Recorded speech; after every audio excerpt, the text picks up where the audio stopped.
అంజద్ బాషా గారు ఈరోజు కొంతమందితో మాట్లాడుతూ ఉన్నారు.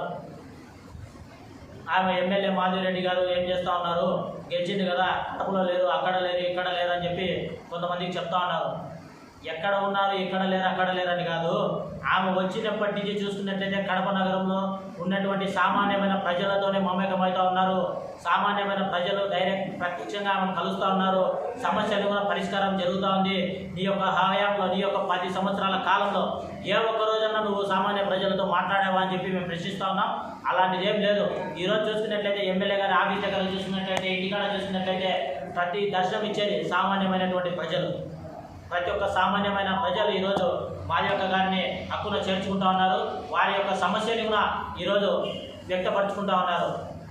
అంటే నాయకుడి పట్ల ప్రజలకు ఉన్నటువంటి అభిమానం అనుకోవచ్చు, అదేవిధంగా నమ్మకం అనుకోవచ్చు. ఆ రకంగా ఏ రోజైనా ఈ యొక్క వైసీపీ నాయకుల దగ్గరికి వెళ్ళారా? వీళ్ళ దగ్గరికి వెళ్తే కమిషన్లు, అదేవిధంగా మా వాసన్న అయితేనేమి, మాధవక్క అయితేనేమి, ఉత్తా చైతన్యారెడ్డి గారు అయితేనేమి, తెలుగుదేశం పార్టీ కార్యకర్తలైనా సరే ఎవరైనా అవినీతికి ఏదన్నా ప్రోత్సహించినా, అవినీతి పరంగా ఏదైనా మాట్లాడినా చర్యలు తీసుకుంటానని చెప్పి, మా కార్యకర్తలు కూడా మేము అవినీతి చేస్తే వదిలిపెట్టామని చెప్పి బహిర్గతంగా చెప్పినటువంటి ఏకైక నాయకులు ఎవరు అయినా ఉన్నారంటే అది ఒక కడప ఎమ్మెల్యే మాధవిరెడ్డి గారు అని చెప్పి సందర్భంగా గుర్తు చేస్తా ఉన్నాం. సొంత పార్టీ నాయకులైనా సరే అవినీతిని ప్రోత్సహించరు. వారి కుటుంబ నేపథ్యం చూసుకున్నట్లయితే ఈ యొక్క చిల్లర వాటికి కకృతి పడి ఈ యొక్క వాళ్ళ యొక్క వ్యక్తిగత ఆస్తులు కూడబెట్టుకోవడానికి వాళ్ళ రాజకీయంలోకి రాలేదు. వారి యొక్క ఆస్తుల్ని ఇప్పటికే చూసుకున్నట్లయితే చాలా మటుకు సేవా కార్యక్రమాలు అధికారంలో లేనప్పుడే వాసన్న కడప నగరానికి ఎంతో సేవ చేశారు. మనకు చూసుకున్నట్లయితే పోలీస్ డిపార్ట్మెంట్కి ఏ రకంగా అయితే 45 లక్షలు వెచ్చించేసి సీసీ కెమెరాలు ఏర్పాటు చేయించేసి నగరాన్నంతా ఒక స్వేచ్ఛాయుత వాతావరణంలో ఉండేటట్లు, ప్రతి ఒక్కరూ ఇబ్బంది లేకుండా తిరిగేటట్లు సీసీ కెమెరాలు అనేది ఏర్పాటు చేశారు సొంత నిధులతో. ఈ రకంగా సొంత నిధులు వెచ్చించేసి డెవలప్మెంట్ చేసేదానికి వాళ్ళు సిద్ధంగా ఉన్నారు. అటువంటి నాయకుల్ని స్వాగతించాల్సింది పోనిచ్చేసి ఈ రకంగా వ్యతిరేకించడం అనేది చాలా దారుణమైన విషయం. ఇంకొకసారి ఏదన్నా మీరు మాట్లాడేటట్టయితే ఒళ్ళు దగ్గర పెట్టుకొని మాట్లాడాలని చెప్పి మేము హెచ్చరిస్తా ఉన్నాం.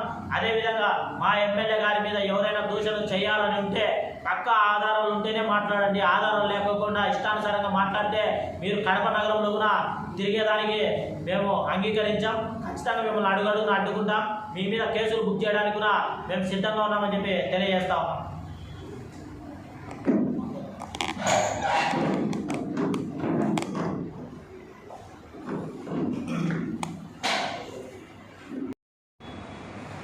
అందరికీ నమస్కారం.